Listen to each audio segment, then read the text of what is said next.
Hello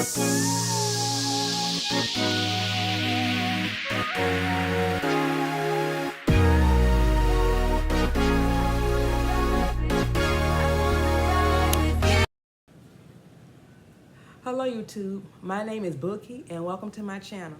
Today I'm going to do a book review on the book A Hero Ain't Nothing But a Sandwich by 𝔹𝕠𝕠𝕜𝕚. The genre for this book is fiction. It has 128 pages. It was first published in 1973 and the original language is English. I started reading this book on July 4th, 2025 and I finished reading on July 22nd, 2025. How exciting this book was, I give it a 5 out of 5. The ease of reading, a 5 out of 5. And my overall rating, a 5 out of 5. Now the main character in this book is a little 13-year-old boy named Benji. Benji is a heroin addict. And he wants someone to believe in him. You see, Benji's father walked out on him and his mother. And he has a stepfather named Butler Craig. And the problem with Butler is he's not Benji's real father. Benji wants his real father in his life. However, Butler is willing to care for Benji, do things for him, you know, like I guess spend his money. But like I say, Benji wants his real father. Also, the author Alice, she explains how Butler really does love Rose and Benji. Even though Benji is not his. But it's hard for them to get along at certain parts in the book because of Benji stealing money and some of Butler's clothes in order to buy heroin.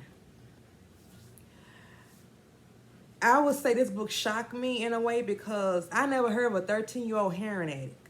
I guess because, you know, when it comes to heroin, one way I believe you could use it is to inject into your veins. Also called skin popping, for what I learned from this book.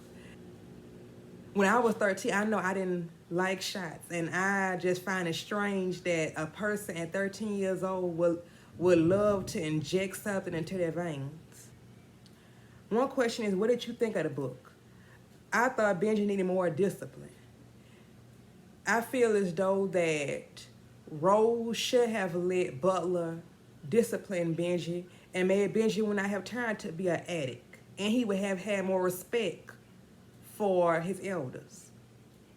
Now, the grandma in this book, also called Miss Ransom Bell, I thought she was kind of fake, because I don't understand how one minute you could be so religious, and in the next minute you go to a psychic or a spiritual advisor and allow her to give you some kind of blue dye to help get rid of the demons that are in Benji. And like I said earlier, I feel as though that Rose and Butler could have been better examples for Benji if they would have gotten married. Well, no, I didn't say that earlier, but I do feel as though they could have been a better example if they would have been married, and if she would have allowed Butler to chastise Benji.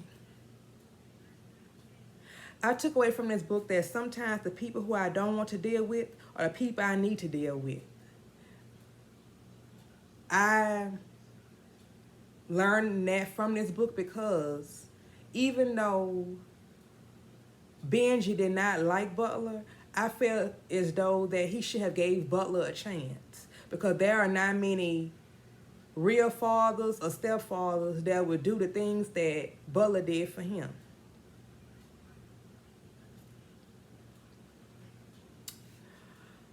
Well, that's the end of my book review. Please like, comment, and subscribe, and leave your comments down below. And thank you to my new subscribers. Have a good day.